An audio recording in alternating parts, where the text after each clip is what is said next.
Going down this weekend, the UFC heads back to the Apex for UFC Fight Night Blanchfield versus Barber. And in this video, I will be giving you my full card breakdown along with a pick for every single fight on the card. And listen, man, I've been saying it for a while now. I completely am with you when it comes to these Apex cards. They're not very flashy. They're not super exciting. But when it comes to these matchups, there is some really good matchmaking by the UFC when it comes to these Apex cards. I mean, they end up being usually very, very fun fights on this card. And on this one, it is no different. We don't have a ton of big names. We don't have the flash and the wow factors, right?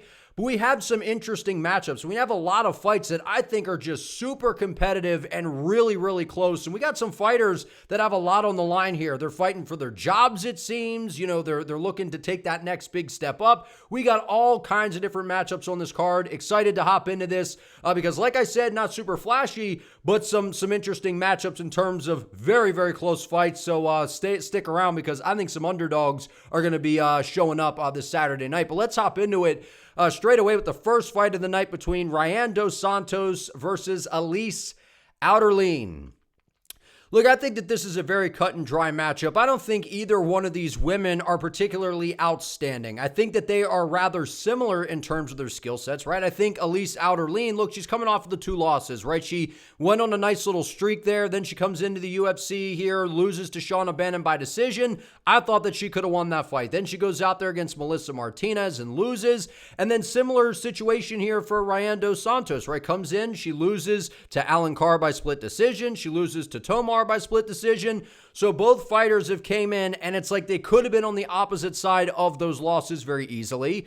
But what we're looking at in this matchup is 2 fighters that need a win here. So I'm expecting both of them to come out guns blazing, looking to push the pace and getting each other's face to get the job done. Because I think that this is actually going to be a scrap here. I think that this is going to be a good back and forth. And look, Ardelean, she's got, the OnlyFans or whatever going on. So she's got, a social media presence and, she's gritty. She moves forward. She's a pretty balanced fighter. I do expect her to be a little bit bigger in there than Ryan dos Santos. I think that Ryan is a little bit small for the weight class, but she seems like she is filling out into her frame. And I think that that's kind of what this is going to come down to. I think dos Santos is going to be a little bit speedier. I like what we saw from her. Even though she lost these 2 fights, I like what we've kind of seen from her. The grit, the tenacity, she will move forward. She will put volume out there, and she does have a legit submission threat if the fight hits the floor. I just think that her balance, her activity, and that submission threat are going to be the difference in this matchup. But ultimately, I just think that this is kind of a back and forth type of scrap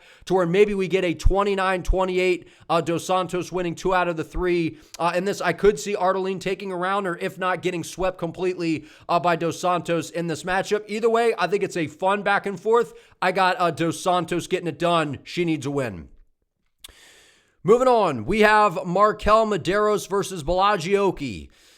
This is one of those fights, man. This is one of those fights that this is just super close to me. This is super close, and I got some question marks around it because Markel Mederos, he's a guy that I don't want to say gets overlooked, but he is coming into this, right? He's the underdog coming in here, and he's someone who has a very kind of, I don't want to say awkward style, but a little bit of a different style on the feet. He switches stances very well. He's got a good, clean jab. He's very technical on the feet while being very different, and he throws a lot of feints out there, right? He kind of twitches his hip out there. He'll show you some action with the hands, and I do think that he is a very well-rounded fighter, and that's kind of what we're seeing from him so far, right? He got the split decision win over Austin Hubbard. I don't like how Hubbard was able to kind of take him down and control him in moments of the fight. He beat Landon Quiones, and then he got that finish on Dana White's Contender Series over Isakov, and I like what we've seen from Mederos. He's technical on the feet. I think that he has all of the skills to win this fight. What scares me in this is I don't like how he was taken down by Austin Hubbard like that. I don't like how he was controlled, and I know that Balaji, there was a lot of hype on him, right? He comes into the UFC off the Contender Series.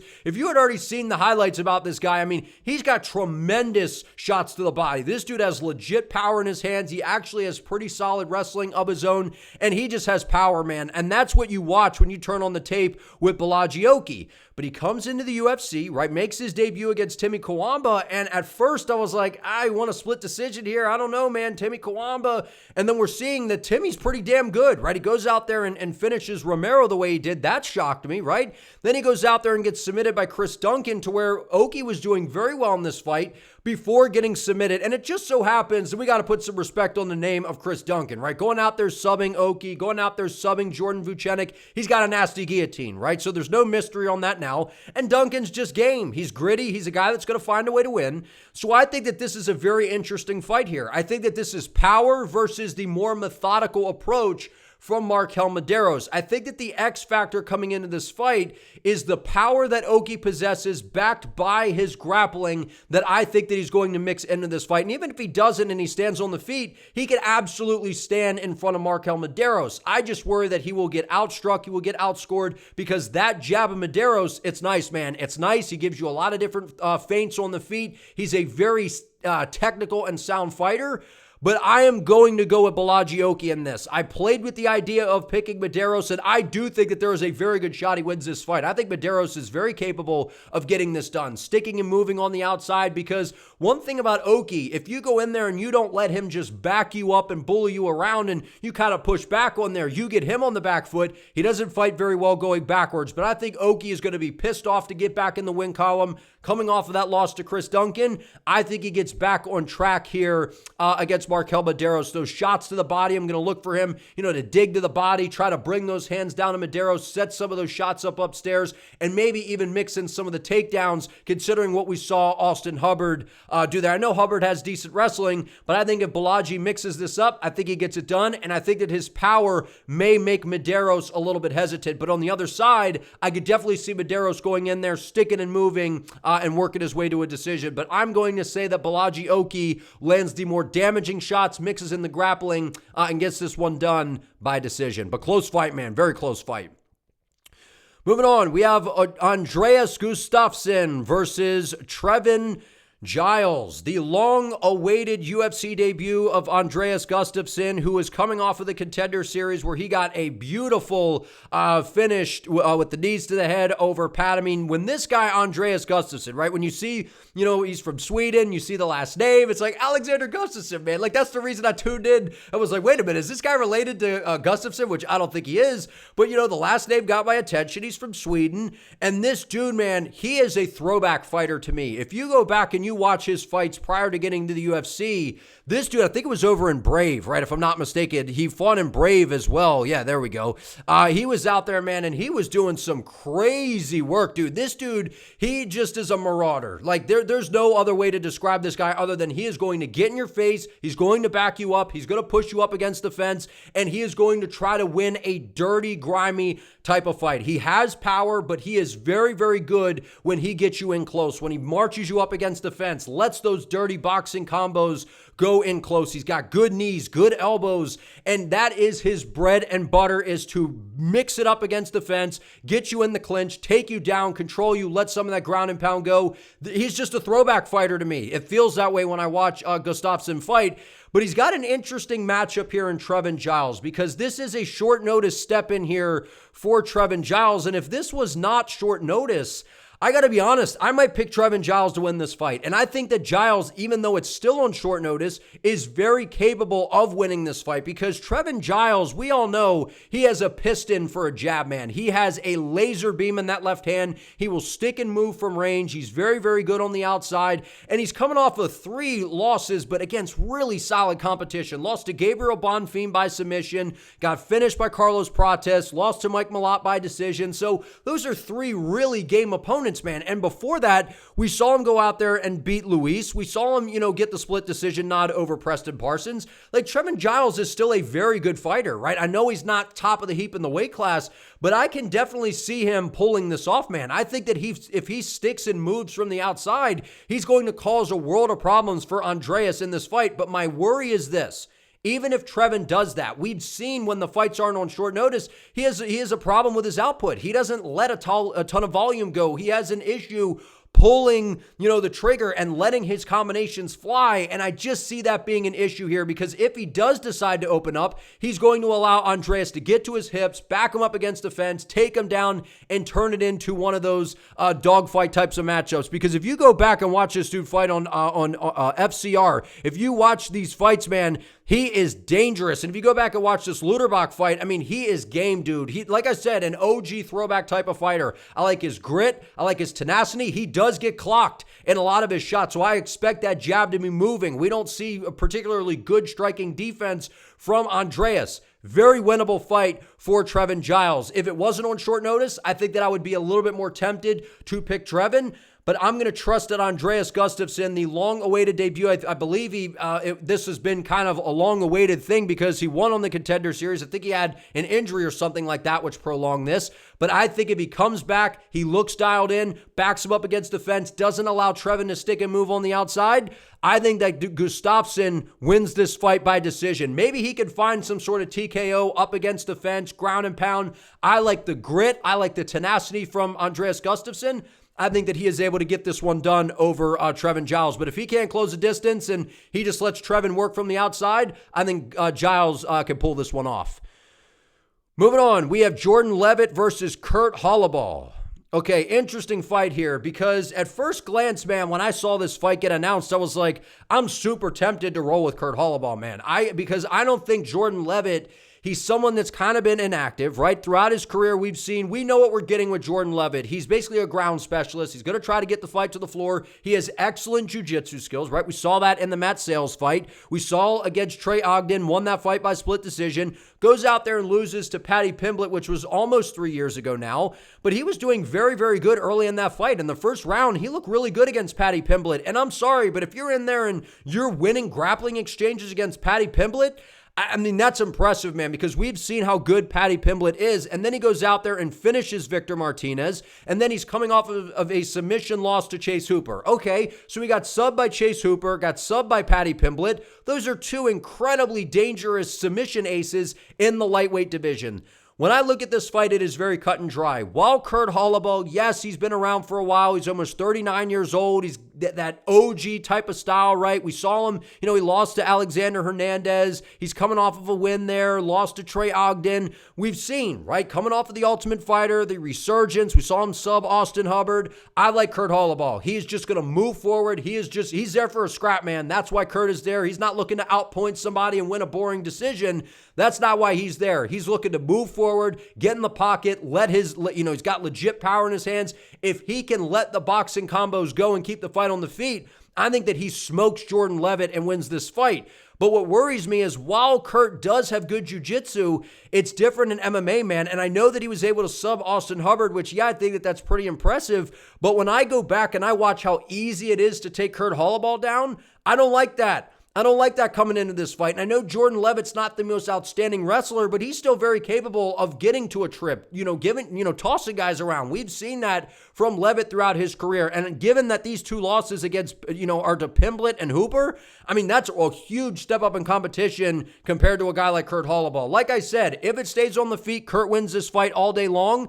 But I think Jordan Leavitt is going to get him down, and I think that he is going to find a submission at some point in this fight. Maybe it goes to a decision, he wins on control time, something like that. But I do think Jordan Leavitt is better when it comes to the ground against Kurt Holobaugh. While I think Holobaugh's got good jiu-jitsu in terms of the MMA aspect of grappling, I think Jordan Leavitt has a pretty sizable advantage there. And on the feet, Kurt has a very sizable advantage in terms of the striking. So if Kurt can keep, get in his face, not allow it, the fight to get to the floor, I think Kurt can get it done, but I don't think he can stop the takedowns of Jordan Leavitt. I got Leavitt getting it done.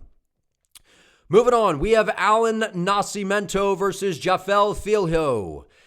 Interesting fight here. Very, very good scrap here because both of these guys, man, when's the last time Filho's been in there? It's been over a year. Nascimento's been away for, over 2 years now. And both of these guys are similar, but yet very different. They are both excellent when it comes to the jiu-jitsu skills. They are both very, very good grapplers overall. And I think that this is one of those fights that if it does hit the floor, we're going to see some really, really fun scrambles and some really good, switching of the positions and threatening with chokes to advance positions and all sorts of different things to where we'd be nerding out when it comes to the grappling. I don't know if we see that in this fight unless someone gets dropped and then we get the fight to the floor. But this could just be one of those fights where both guys don't want to grapple with each other and we get a kickboxing fight. So I think that both things are a possibility here.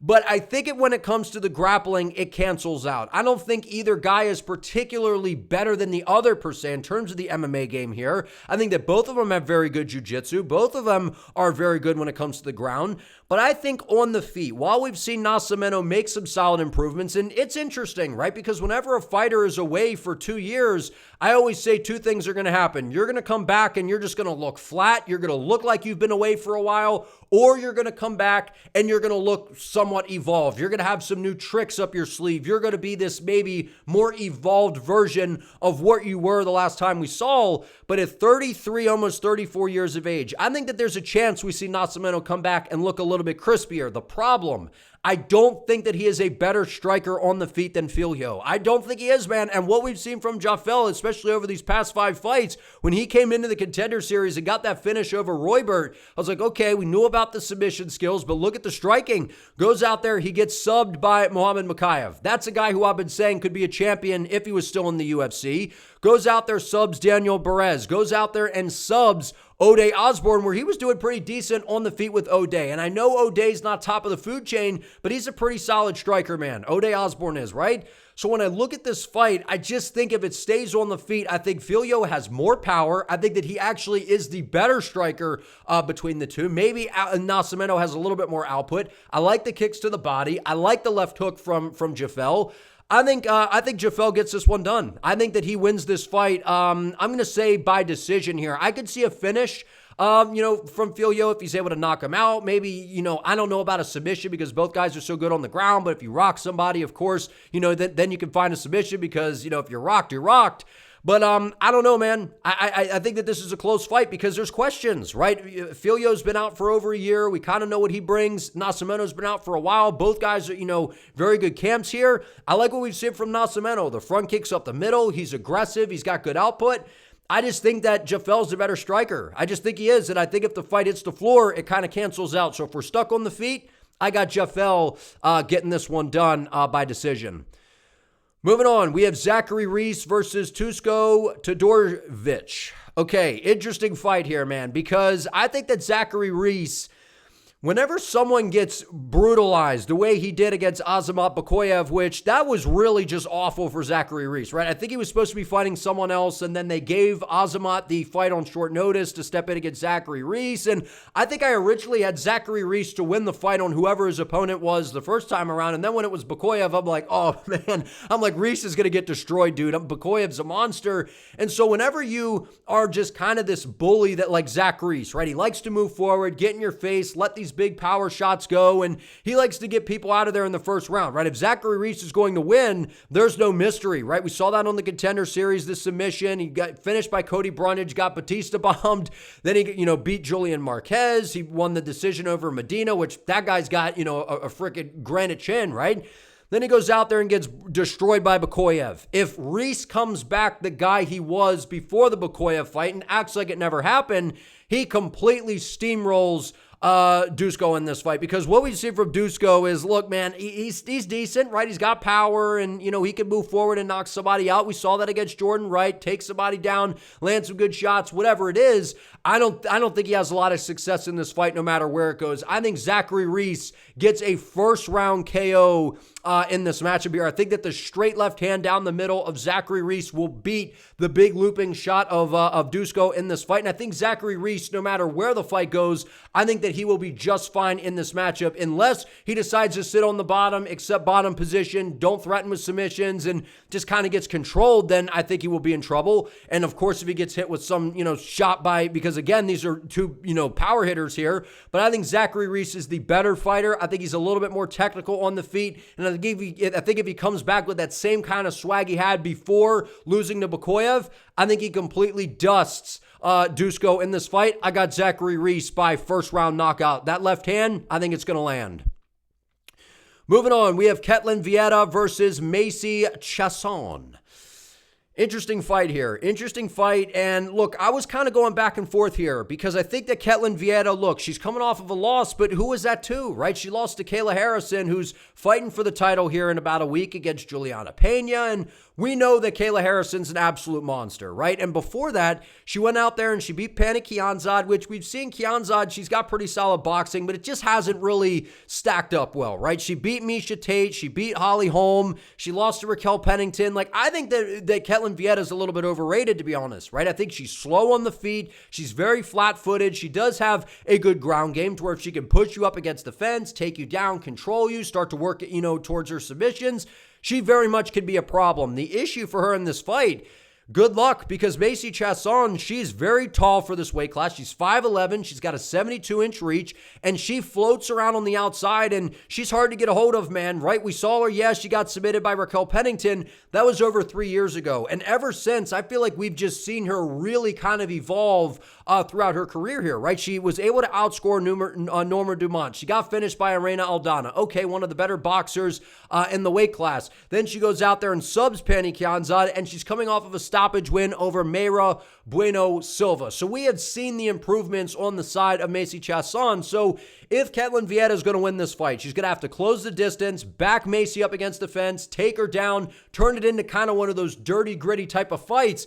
But if she can't do that, I think that she's going to get absolutely picked apart from range. That is the speedy, the speedy and longer fighter in Macy Chiasson. I think that Macy is able to outscore Ketlen Viera and land more shots from the outside. I think that her range is going to be a problem, her footwork, her timing, her speed. And if the fight does get pushed up against the fence, Macy's not a scrub when it comes to the grappling, right? She's got solid submissions of her own. She's pretty good if you back her up against defensive, shucking you off, getting back to space, and then you have to restart the process all over again. She's hard to track down. I think that the range, the speed, and fighting from the outside is going to be a problem for Ketlen in this fight. I'm going Macy Chiasson by decision. I think she outscores her.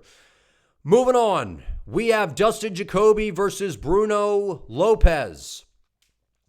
Now, if the Vitor Petrino fight didn't happen, I think that it would have been one of those things where a lot of people are going to be on the side of Bruno Ferreira, right? Because Bruno Lopes, right? Because Bruno Lopes, he's a power hitter, man, and he's a guy that he's got a well-rounded skill set. He's got good submissions. He's got a good jiu-jitsu game. Like, he's a very well-rounded light heavyweight. The problem is we haven't seen a ton from him inside the UFC. He's coming off of a nice win on the Contender Series, and then he comes out and he beats Magomed, which that was a very impressive win because I think Magomed, he was someone that I expected to be a little bit better than what we saw in that fight. But Bruno Lopes, well-rounded. He's got the full arsenal. He's got the full package.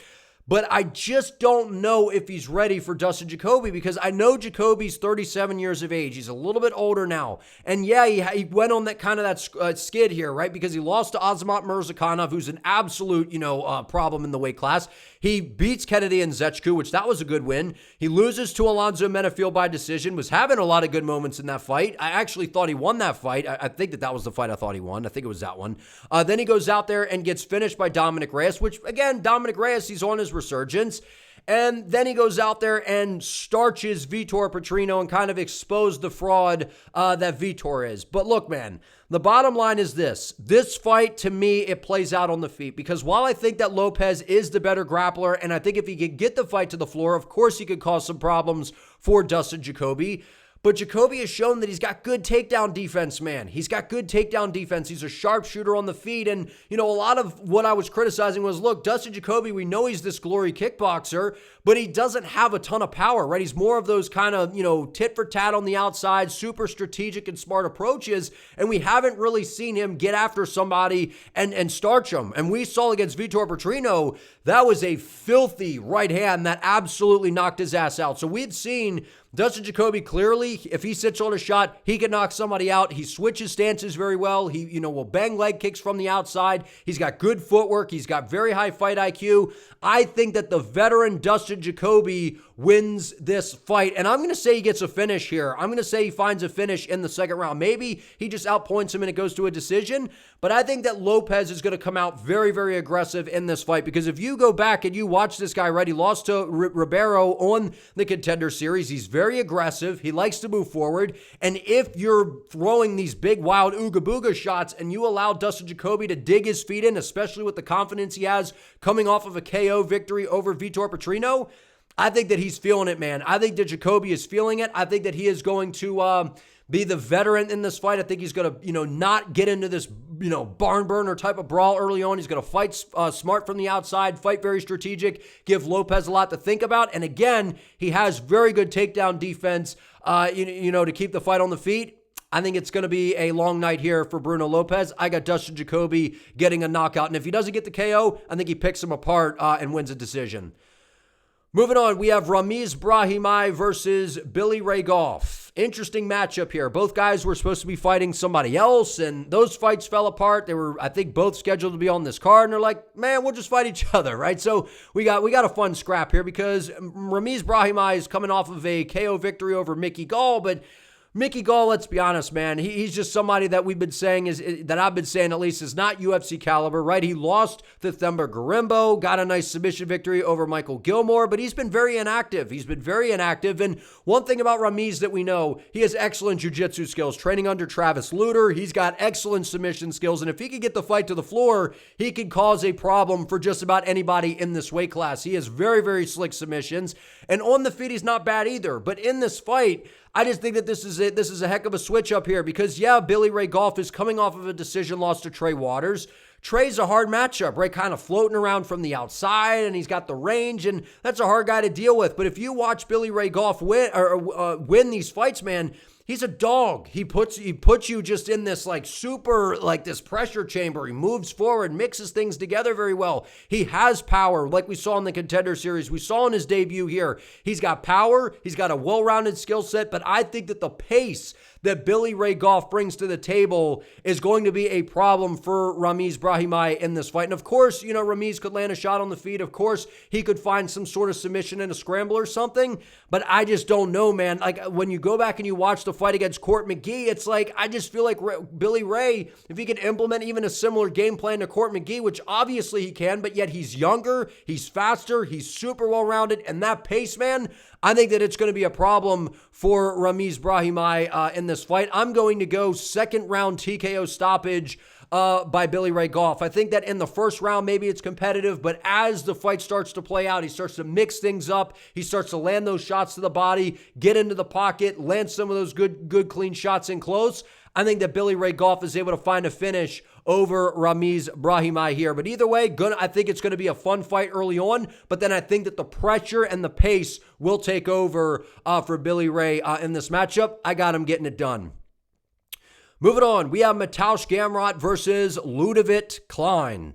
This is a matchup I would have loved to have seen on the pay-per-view next weekend. This is a fight that should not be in the Apex, man. This is a very, very interesting fight here, because this is one of those fights where it's okay, we got a guy in Leavitt Klein who it seems like he has everything that you're looking for to be a contender in this weight class. He is a dangerous striker on the feet. He's got excellent kicks. He's got legit power in his hands, and he is a very dangerous guy to be in front of. But we've seen throughout his career that if you can mix in the grappling, if you can keep Leavitt Klein guessing, you don't allow him to just snipe at you. Because what we've seen, especially going out there, how well this win has aged, where he was able to beat Ignacio Bahamondes, goes out there, finishes AJ Cunningham, and we saw, man, the shots to the body, the way he mixes things up is just devastating on the side of Leavitt Klein. Goes out there, beats Thiago Moises, then he goes out there and wins a decision over Roosevelt Roberts, and I think that that's where a lot of people kind of jumped off of the Klein train. They were like, man, you should have smoked Roosevelt Roberts, and I was one of those people, man. I was actually taken back at how close that fight was. But I think people forget, because the bottom line is this: Roosevelt Roberts, he's like, I know he's not a world beater, but he's a different style of matchup. Mateusz Gamrot, there's no danger on the feet here. There's not really a submission threat per se. It's more so the volume, the pace, and the pressure, and just this nonstop tornado that is coming after you, because what we've seen from Gamrot, he lost to Beneil Dariush. He beat Jalen Turner by split decision. He was able to finish Rafael Fiziev, but again, that was an injury. And then, he beat Ardelean, which was a solid win. And then he's coming off of the split decision loss to Dan Hooker, which that was a very close fight there. That was a really, really fun fight. And if I look at what we've seen from Mateusz Gamrot, I don't believe that this is the same guy that fought Arman Tsarukyan forever ago. I think that this is a guy that kind of hit his stride early on, and I do think that Gamrot can win this fight. I think if he goes out there, chains everything together, smothers Klein, doesn't give him any opportunity to operate in space, he will absolutely win this fight. But when I see Ludovic Klein in that fight against Roosevelt Roberts, it was a dogfight. It made him dig deep at times. And I know he clearly won the fight, but it was a lot tougher than what I think a lot of us were expecting.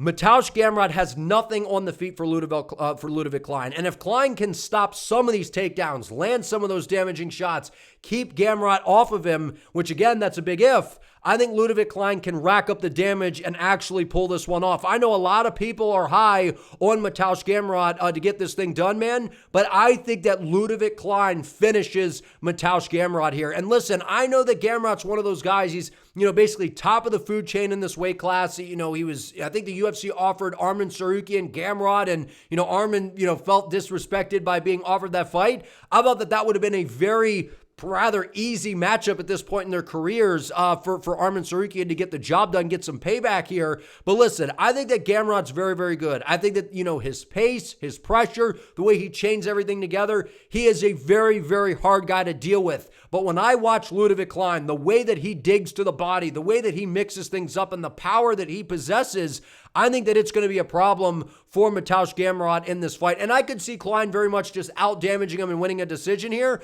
But given it's in the Apex, it's the smaller octagon, so I do think that plays to the advantage of Gamrot here. I'm going to take a chance here and say that Ludovic Klein wins this fight, whether it's a finish, whether it's a decision.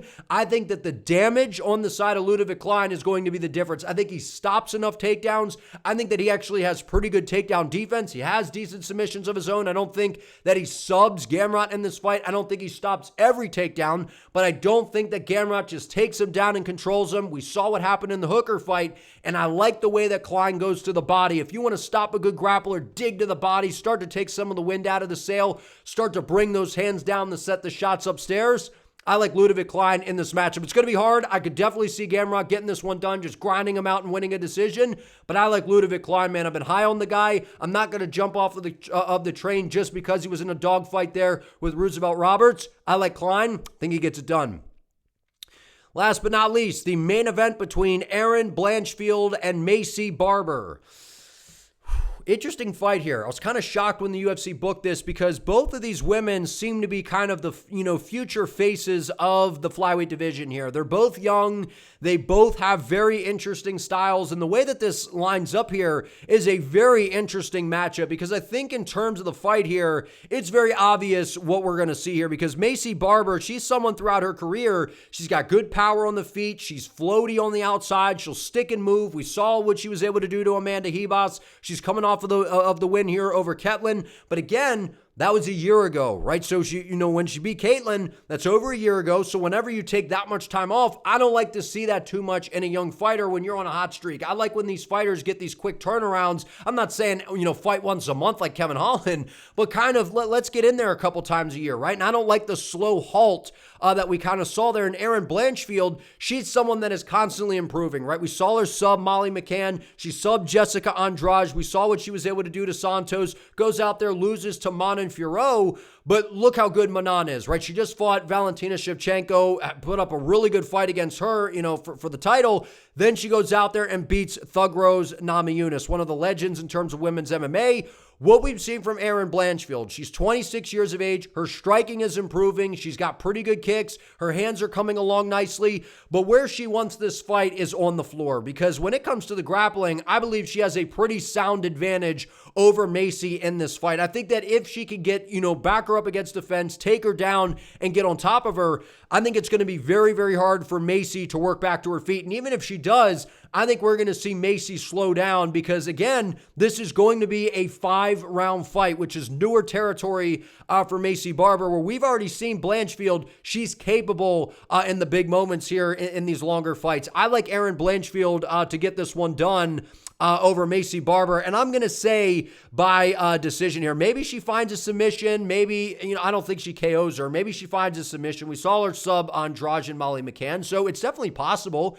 right? But I don't see Barber going out like that. I think that on the feet, she's very, very good. I think she's, a little bit better than Erin Blanchfield. I don't think that she's like a world beater on the feet to where she's so much better than Erin Blanchfield. But I will say this, if Erin cannot get the fight to the floor, I do think that she will be in a little bit of trouble because I do think, especially early on, Macy's going to be faster. I think the power in her hands is on her side, but I trust Erin Blanchfield from what we've seen so far, the way that she strings things together, the constant improvements that we are seeing in her game.